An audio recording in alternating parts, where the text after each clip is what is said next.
Now, here's something interesting. You see this? This box? Let me put it here. See this here? It has a N. This box belonged to Monsieur Napoleon Bonaparte. Napoleon. This was on a table, on a side table, right beside his deathbed, when he's almost dying. This was his box. It had inside medication, drugs for pain.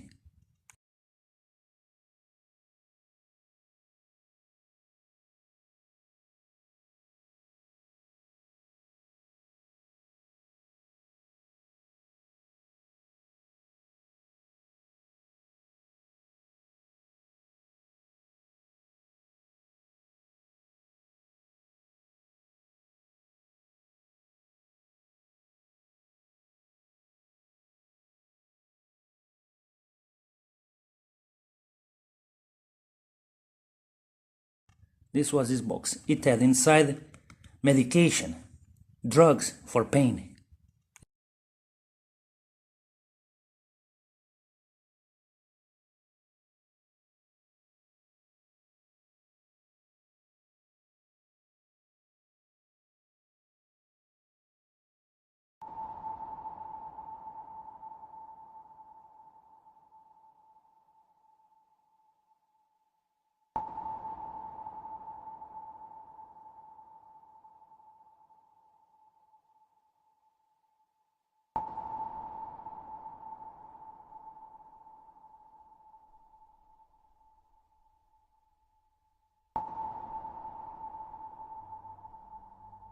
What can I say? Tough titties.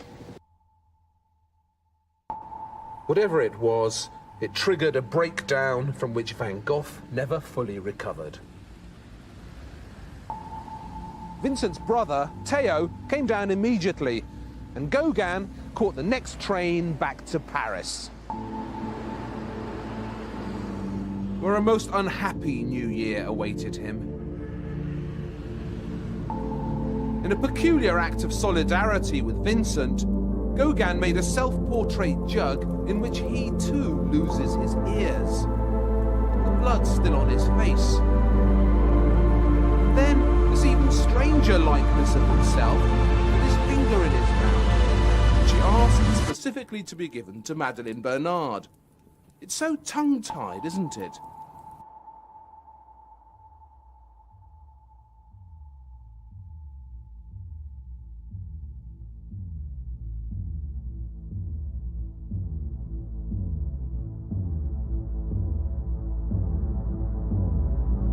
It's so tongue-tied, isn't it?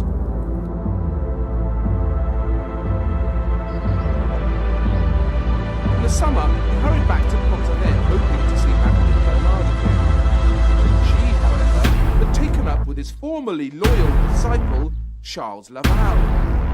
And Gauguin, with astounding arrogance, began imagining himself as the most celebrated figure ever to be betrayed by a disciple. Hello. Today I'm going to show you around my humble room. You've seen parts of it when I show the paintings and other times. Today I'm going to show you a little bit more of my humble room. You know what immortality is?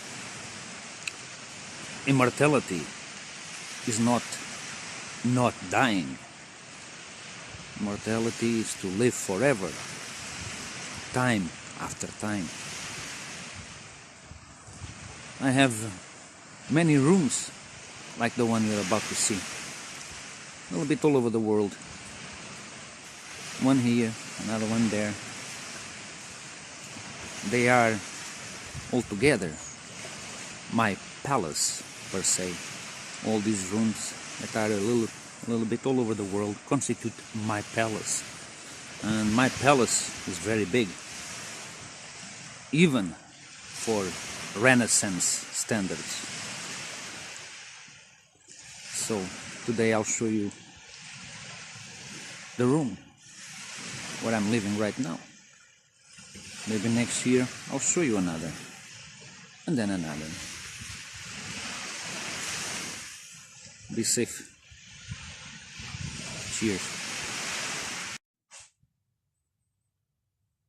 Well, hello. Here we are, as promised.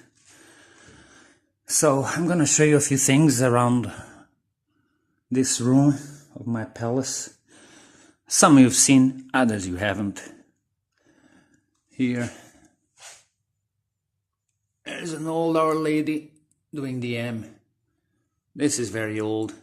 This has been through, the whole church was destroyed during a war. This is the only thing that got saved pretty much.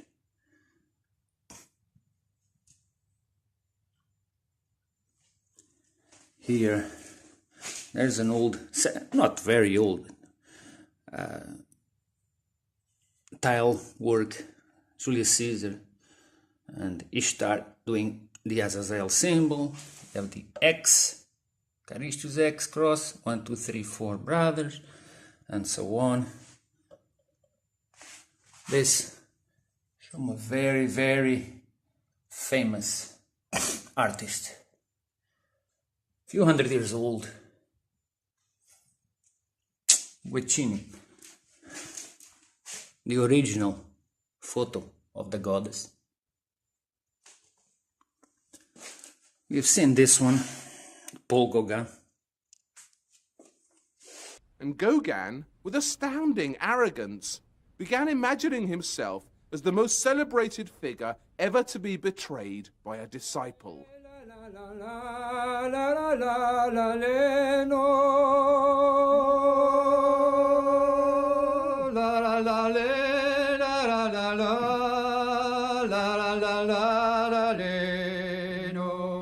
The dead Christs of this nervy Breton summer are self-portraits lightly camouflaged.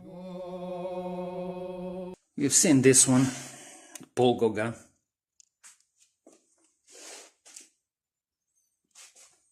I have some statuettes here. Not this. This is just souvenir. All these, the rest are real. As you can see, a lot of Azazel symbols. Ancient. There's a big story behind this, which one day I will teach you. This icon, very old, went through hell too. Should be restored, but I'm afraid of restoring it, might be destroyed. I don't know, maybe one day. Here's an interesting story. There's a painting, it's an interesting story behind it. See this painting?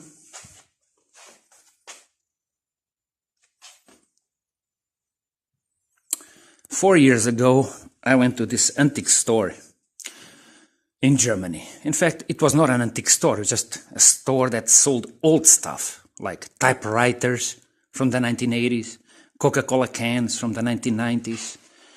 But I was curious, so the store was closed. I looked through the window and I saw some frames with some paintings look like. So I went for a walk, came back 1 hour later and went into the store. It was this, belonged to this Turkish old man. And I asked to look at the frames and the paintings. He said, okay. And I saw this. He was right. Most of this was just junk, that was there. But I saw this. And this reminded me of something, of a painting, or the style of the painting that I had seen decades before. When I was 16 or 17, I went to Barcelona. And as usual, I went to museums and art galleries. And saw a lot of things. And just 4 years ago, when I saw this, it reminded me of these paintings I saw in Barcelona. I wasn't sure, but I looked at it, I analyzed it like this. Reminds me of some paintings I saw in Barcelona when I was 16. I was not sure. I didn't recognize the signature. If I even knew the guy when I was 16, I forgot about it. I didn't know. But I asked the guy, how much do you want for this? And he told me 20 euros, which is like $23. And I said, okay, I'll give him $25 and I went home. At home, I analyzed it very closely and I knew this guy was not an amateur. It's not my style of painting. but I saw the quality in it, I saw the quality, but it's not my style, but okay. I analyzed it, and then I took some photos and sent it to a friend of mine who owns an art gallery in Barcelona. And I said, what do you think of this? Is this what I think it is or not? A couple of days later, he called me back, said, yes, it is. It is.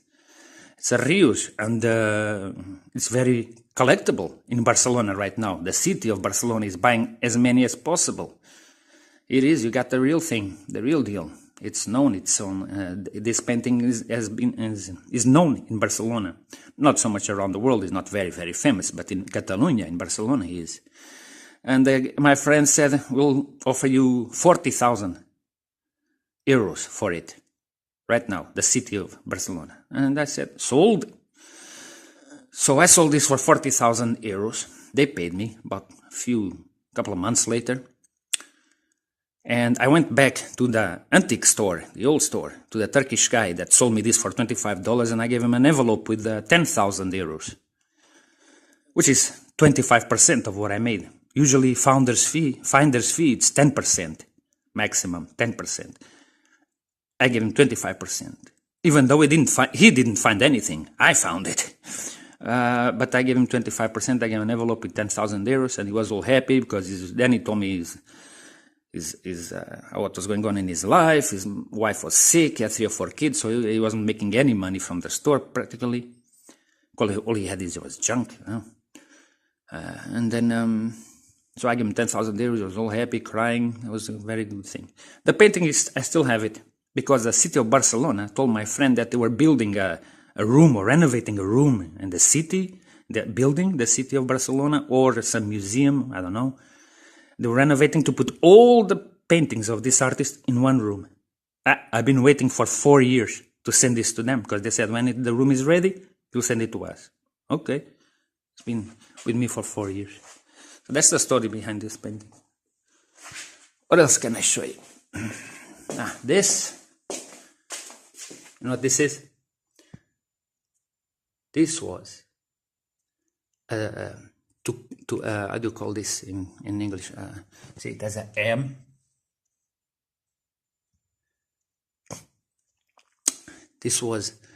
There was a wire connected here between 2 rooms. When I pull this, there was a bell that would ring in a certain room, go tling, tling, tling. This was in my room. It had a wire go through the walls. And when I pull, it was tling, tling, tling, asking if I could go to another room. That's a long story, but involves Marie Antoinette. Next, this is very old and very valuable too. Everything I have is for sale, everything. Back in the late 1990s, I had over 100 paintings from famous artists. Then I started selling them to help the cause. Right now, I don't have many. And by the end of 2021, I probably will not have any at all because I'm selling everything, help the cause. So, oh, this belonged to the last Tsar of Russia. Do you know what this is? To comb the horses' hair. What do you call the horses' hair? I don't know. Brain, I don't remember, the horses' hair. This is to comb it. And the tail of the horse belonged to the last Tsar of Russia, Nikolai. This is a Da Vinci. Very well preserved. This here, he wrote it with his own blood and not paint. He had his own concoction, his own mix that he did. I don't know what he put in there. Da Vinci. This was painted relatively recently by a very famous actor, probably one of the top 3 most famous actors in the world. He went through a divorce recently, and I think it's his 2nd divorce. But there's a long story behind this too. What else can I show you? So, the Salvador Dali drawing. I have this is a palette given by Salvador Dali to me. I had a photo of Dali right beside it and all framed, but the painting, the frame fell off the wall and broke. I still have the photo. Now I have to reframe it. This is signed by him, and there's all stuff, see, plaster there, paint, and he did all this when I visited him. They gave it to me. I have the photo of him with that frame, with that palette. These are awards that I won over time, given to me when I was mainly in the special forces, but not only. Indian Army, or see, about all kinds of interesting stuff.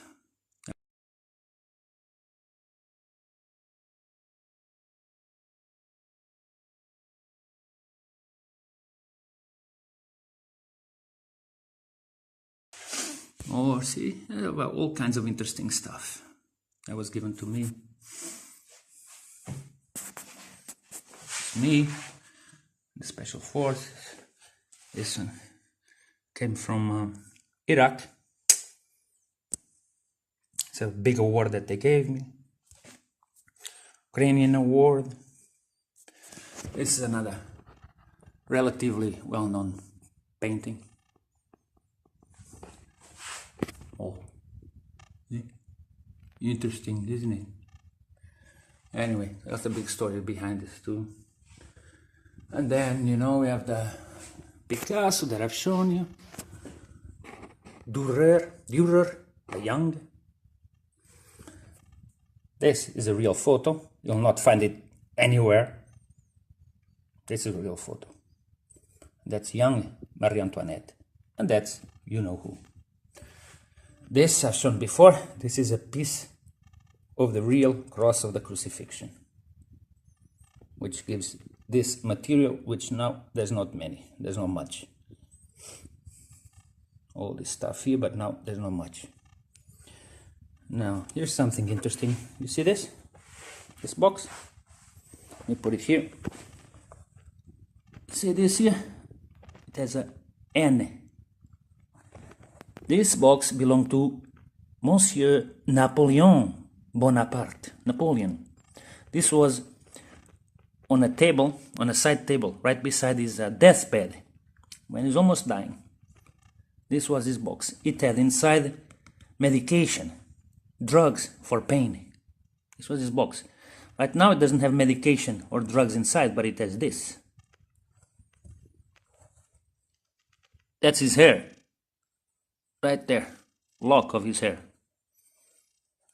I don't know if you can see. That's a lock of his hair. Very well preserved because of all the poisons he was taking. And sometimes people gave it to him. He got so many poisons, chemicals, that his hair is very well preserved, at least for now. So that's Napoleon's box and lock of hair. Then you have here this box.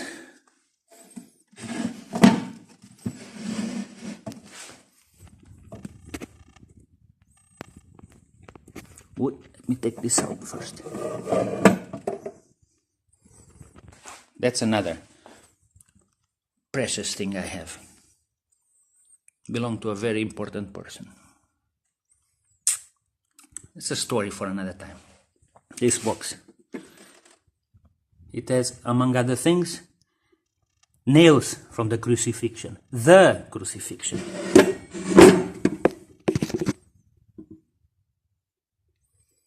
And other things, like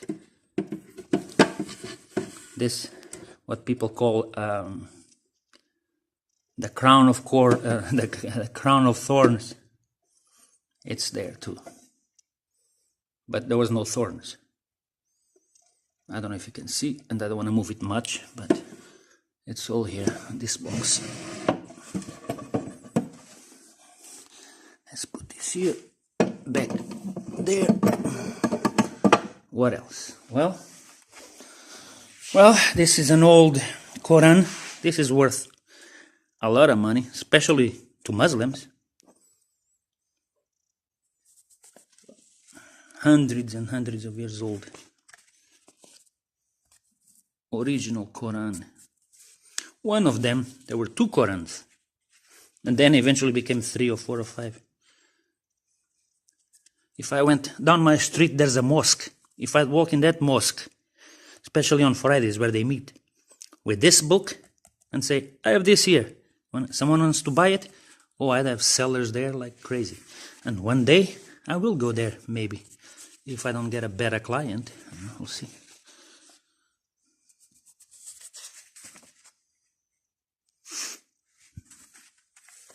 Very precious, especially for the Muslims. This is many pages. There are a bunch of them here.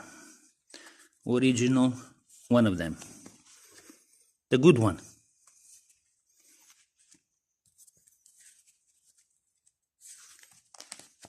Yeah, a bit water damage, but what can you do? It's old.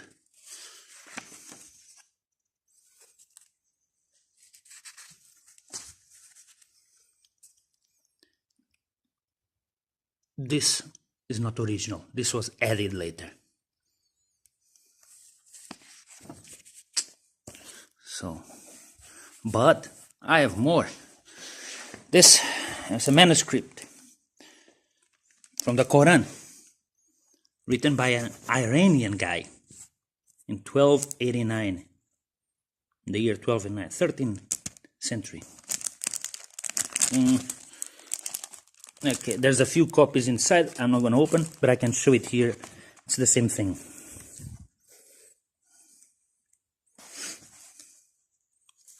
This is... hello. The other day when I was doing the palace, part 2, I forgot a few things. I found things back there behind the couch and there in the corner. Of course, I forgot the hats you've seen on different videos.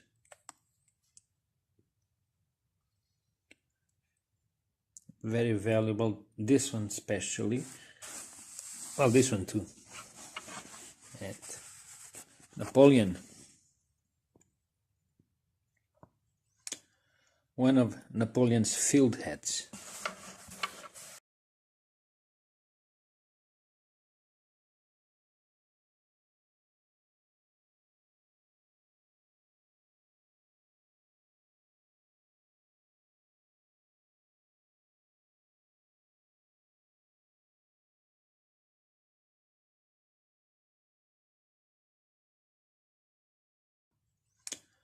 One of Napoleon's field hats.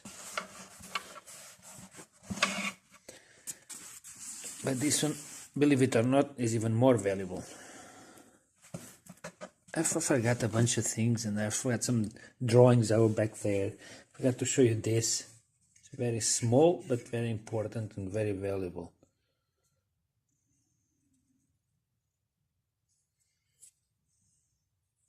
One day I'll tell you the story. It's too complex. Yeah, one of the things I found back there was this sketch by Picasso that he gave to me.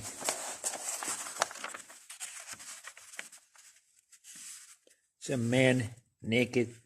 It's a sketch for a future painting. He was going to do this.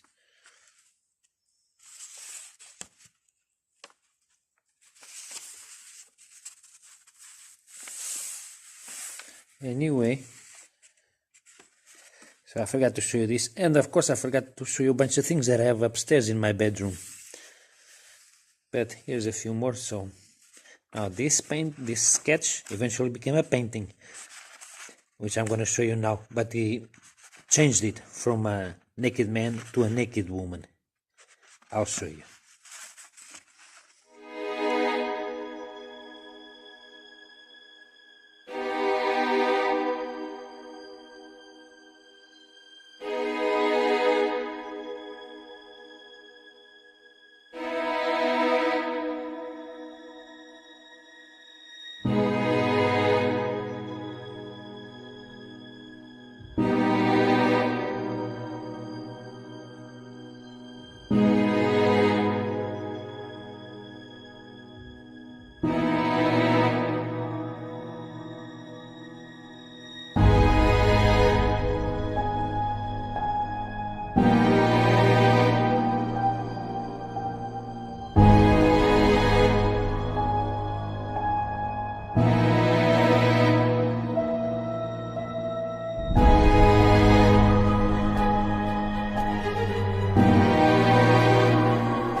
And Gauguin, with astounding arrogance, began imagining himself as the most celebrated figure ever to be betrayed by a disciple.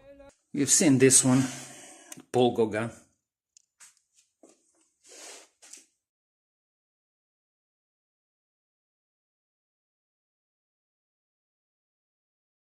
So what I have here is a chain of dominoes. Each one is 1.5 times larger than the previous one. And the smallest domino is about 5 millimeters high and 1 millimeter thick. And I will carefully place it.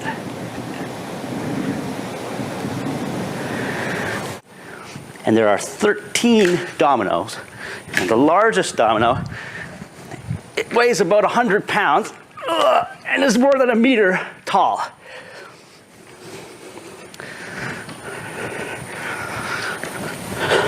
Ready?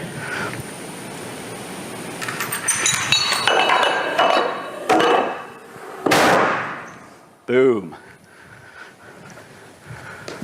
That was 13 dominoes. If I had 29 dominoes, the last domino would be as tall as the Empire State Building.